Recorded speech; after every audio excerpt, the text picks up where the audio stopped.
Guys ইলিশ মাছের নিলাম শুরু হলো মাঝারি সাইজের 400 থেকে 600 গ্রামের ভিতরে 35,000 টাকা ধরে নিলাম শুরু হলো 42,000 টাকা মতো উঠে গেছে।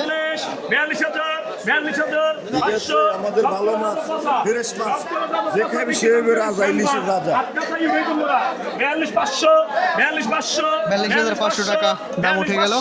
42,600 42,700 43,000 43,000 43,000 43,500 500 টাকা 500 600 টাকা 700 844 44 45 45,000 46,600 48,600 48,700 48,000 46,000 টাকা পর্যন্ত উঠছে। 46,600 46,600 46,600 700 47,600 47,600 47,600 700 700 48,000 48,100 48,200 48,300 কেন সেগুলো মারছে 48,300 48,000 টাকা মতো উঠে গেছে। 48,400 400 টাকা 400 48,500 আপনি না 48,500 48,500 600 48,700 আর 49,000 49,100 49,100 50,000 50,100 50,100 50,100 200 50,300 প্রচুর পাইকার। 51,200 51,300 51,500 51,600 তার মাছ বেচার ধরনটা দেখেন